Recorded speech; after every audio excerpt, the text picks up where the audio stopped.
నాకింత సన్మానాన్ని ఏర్పాటు చేసిన విశ్వవిద్యాలయ పాలక వర్గానికి నా హృదయపూర్వక కృతజ్ఞతలు. నేను ప్రొఫెసర్ రాజునే కానీ మిత్రులు, అభిమానులు, శిష్యులు అందరూ నన్ను ప్రేమతో, అభిమానంతో, గౌరవంతో అగ్గిరాజు అగ్గిరాజు అని పిలుస్తూ ఉంటారు. నేను చిన్నప్పటి నుంచి క్రమశిక్షణతోనే ఈ స్థితికి రాగలిగాను. క్రమశిక్షణే నా ఊపిరి, నా ప్రాణం.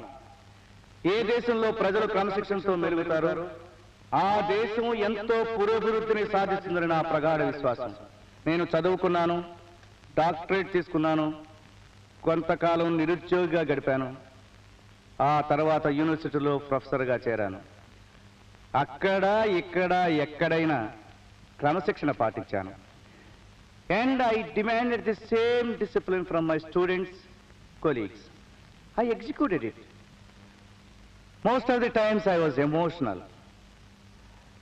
ఆవేశంతో నా లక్ష్యాన్ని సాధించాను. అందులో అనేక సార్లు నష్టపోయాను. నా జీవితం ఎన్నో మలుపులు తిరిగింది. ఎన్నో చేదు నిజాల అనుభవంలోకి వచ్చాయి. ఎన్నో తుఫానులు నన్ను కదిలించి వేశాయి. అయినా అడుగడుగునా జీవితంలో క్రమశిక్షణే పాటించాను. ఎన్ని కష్టాలు వచ్చినా వాటిని ఎదుర్కొనటంలో నా భార్య లక్ష్మి సాహచర్యంతో నూతనోత్తేజాన్ని పొందగలిగాను. ఆమె ఒడిలో సేద తీర్చుకున్నాను.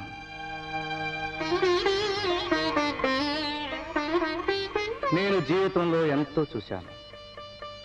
నేనెవరిను, ఎంత పేదరికంలో పుట్టి ఎన్ని సుడిగుండాలు తప్పించుకుంటూ చదువుతో పాటు జీవిత పాఠాలు నేర్చుకున్నాను. ఇప్పటికీ నాకు కళ్ళకు కట్టినట్టు కనిపిస్తుంది. చిన్నప్పుడు కొట్టదు బాబు, వద్దు బాబు, కొట్టదు బాబు, వద్దు బాబు, నన్ను కొట్టదు బాబు, మీకు దండం పెడతాను, నన్ను వదిలేయండి బాబు, నన్ను చదువుకోనివ్వండి బాబు, బాబు, బాబు, బాబు, బాబు. ఏరా నీ అబ్బకి నీ తాతకి నీ ముత్తాతకి లేని చదువు నీకు కావాల్సి వచ్చిందిరా? తప్పైపోయింది, ఇంకెప్పుడు చదువుకోనని కాళ్ళు పట్టుకో పాలేరు వేస్తావా?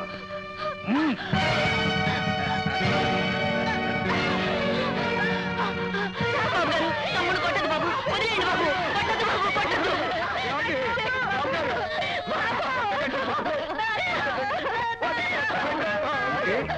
వాణ్ణి చదువుకోమని నువ్వే చెప్పావన్నమాట. ఒరే భూషయ్య, మీ తాత మా తాతగారి దగ్గర, మీ నాన్న మా నాన్నగారి దగ్గర, నువ్వు నా దగ్గర, నీ పిల్లలు నా పిల్లల దగ్గర ఊడిగా చెయ్యాలా లేదా? నిజమే బాబు, నేను నా పెళ్ళాం నా పెద్ద కొడుకు మీ దగ్గర చాకిరీ చేస్తూనే ఉన్నాం. వీడేదో సరదా పడి చదువుకుంటానంటే మీకేంటి బాబు నష్టం? నష్టం కాదురా, సర్వనాశనం అయిపోతుంది. మీరు పుట్టింది చదువుకోవటానికి కాదురా, మా దగ్గర ఊడిగం చేయటానికి. అంటే బానిసత్వం కూడా వారసత్వమే అంటారా బాబు? ఓహో, చాలా దూరం వచ్చిందే. అయితే నాకు ఇవ్వాల్సిన బాకీ వెంటనే ఇచ్చేయి. ఇంకా ఏం బాకి బాబు? మీ తాతగారు ఎప్పుడో మా తాత శాత 7 ముద్దట్లు ఎంచుకుని ఇచ్చిన 300 రూపాయల అప్పు కింద 3 తరాల నుంచి రెక్కలు ముక్కలేటట్టు చాకిరీ చేస్తూనే ఉండాం కదా బాబు. మా కష్టానికి లెక్క కడితే మీకు ఇయ్యాల్సిన డబ్బు వడ్డీతో సహా ఎప్పుడో తీరిపోవటమే కాదు, మీరే మాకు బాకీ తేల్తారు బాబు.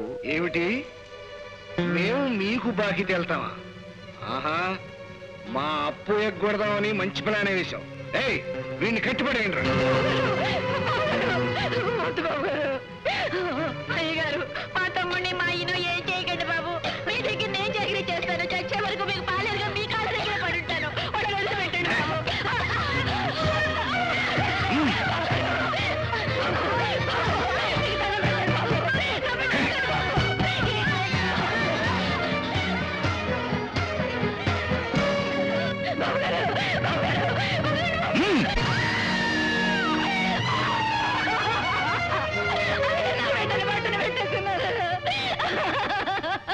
నీ కాళ్ళు నీ తల పగిలిపోను.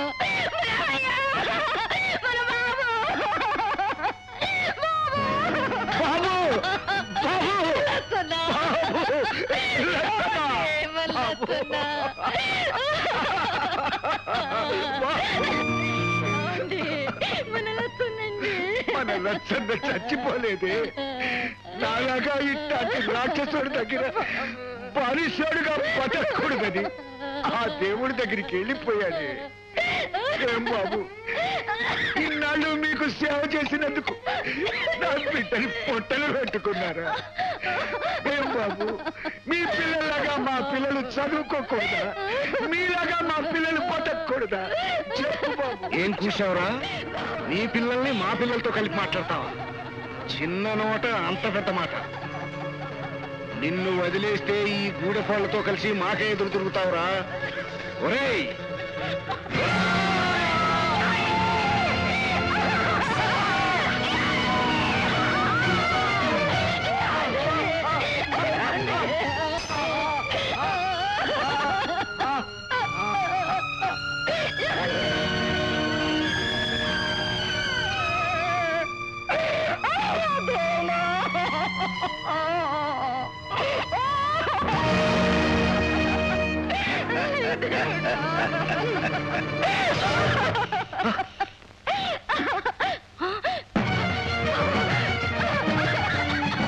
వాడిని పట్టుకుంటారా?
బాబు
బాబు నా చెల్లెలు ఏడుస్తోంది కాస్త పాలు పోయండి బాబు ఊరికే పోయడానికి తేరగా వచ్చి అనుకున్నావా బాబు ఆకలితో ఏడుస్తుంది మీకు పుణ్యం ఉంటుంది బాబు కాస్త పాలు పోయండి బాబు నీళ్ళకే గెసలేని వాడి పాలు కావాలా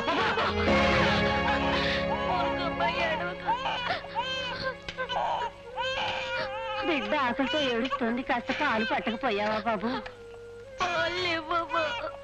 పాలు లేకపోతే బొటనీళ్ళు నోట్లో పెట్టు బాబు గతి లేని పిల్లలకు కడుపు నుండి ఎందుకే బాబు ఆ దేవుడు బొటనీళ్ళు అమృతం పెట్టారంటారు ఊరుకోమ్మా నా తల్లి కదా అందరూ సాయంత్రం వ్యాయామం చేస్తారు కలుద్దాం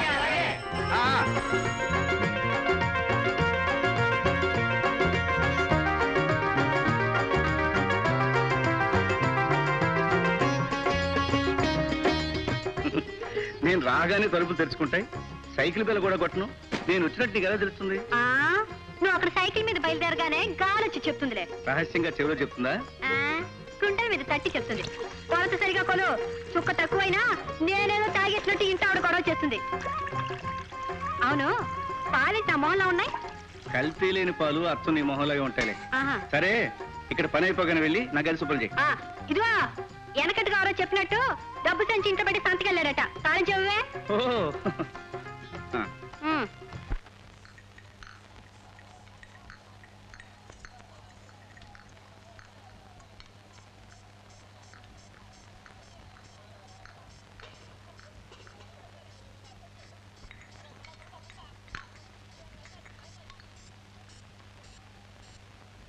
బాబు ఇవాళ 10వ తారీఖు మీరు ఇవ్వాల్సిన పాల తాలూకు డబ్బు పొద్దున్న డబ్బు ఎక్కడి నుంచి వస్తున్నాయా ఇవాళ డబ్బేగా పోయి సాయంకాలం తీసుకో అదేమిటి బాబు 6 నెలల నుంచి పోస్తున్న పాల డబ్బుల్లో ₹1 కూడా తీసుకోకుండా పిల్ల పెళ్లి కోసమని మీ దగ్గరే దాచుకున్నాను కదండి 4 రోజులు ఉంది లగ్గం డబ్బు ఇవ్వండి పెళ్లి సరుకులు కొనుక్కోవాలి అయితే నేను చేయమంటావు ఏ రోజు డబ్బులు ఆ రోజు తీసుకెళ్తావు మళ్ళీ వచ్చిన డబ్బులు అంటే ఇక్కడ డబ్బులు చేయడం అనుకున్నావా అంత అబద్ధం అడగ బాబు నా అలాంటి పేదవాడు కడుపు కొడితే మీకే ఒరుగుతుంది బాబు పిల్ల పెళ్లి ఆగిపోతే నలుగురిలో తలెత్తుకోలేక నేను నా కూతురు విషం మింగి చావాలి నా డబ్బులు నాకు ఇప్పించు బాబు నా డబ్బులు నాకు ఇప్పించు బాబు బాబు మీ పాదాలు పట్టుకుంటా నా డబ్బు నాకు ఇప్పించు బాబు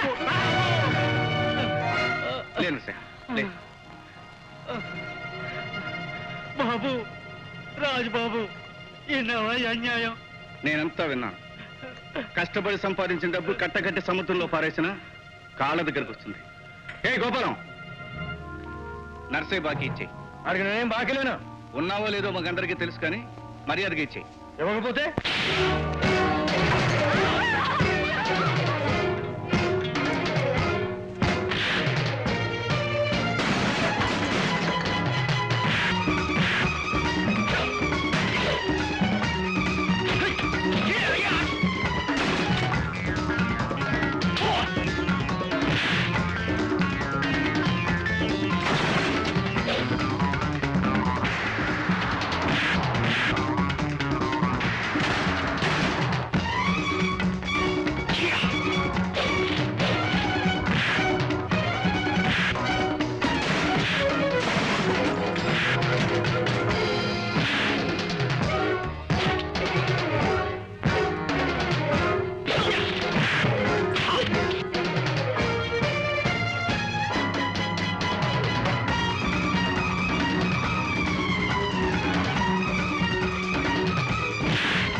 బుద్ధి వచ్చిందా? నర్సే బాకీ ఇస్తావా? ఇస్తాను బాబు. ఇదిగో బాబు డబ్బు. నర్సయ్య బాబు తీసుకో. మళ్ళీ ఎప్పుడైనా ఏదైనా తప్పుడు పని చేశావో ప్రాణం తీస్తాను, జాగ్రత్త. పద.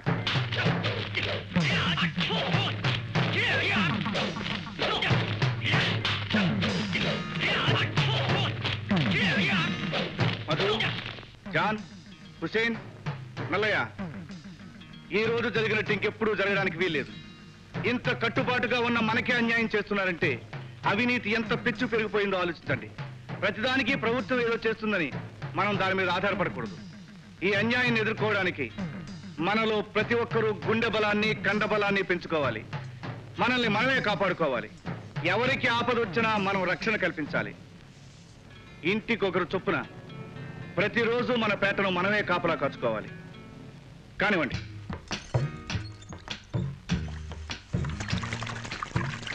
లక్ష్మి లక్ష్మి, ఇంకో 4 బిందెలు నీళ్లు తోడు పెట్టమ్మా.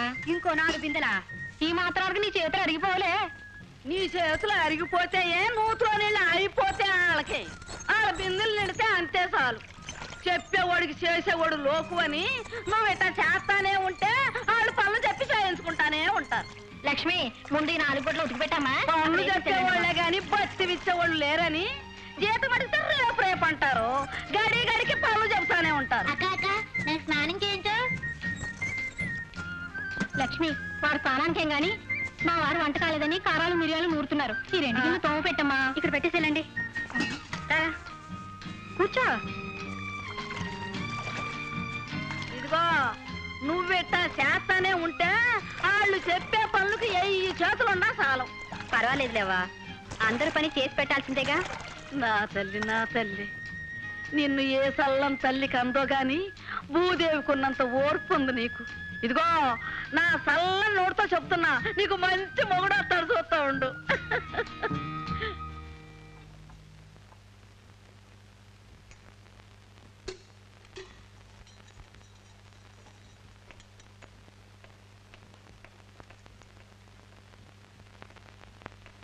ఆహాహా, నువ్వెప్పుడు వచ్చావు, ఈ పనులన్నీ ఎప్పుడు చేసావు? పని చెప్పేటప్పుడేమో విసుక్కుంటావు, చేసేటప్పుడు మాత్రం పెద్ద ఆనందాల చిటికలో చేసేస్తావు. ఈ విద్య మీ ఆడవాళ్ళకే చెల్లింది. ఫోన్లే, ఇప్పటికైనా నన్ను ఆడదాను అని ఒప్పుకున్నావు. టీ తాగు.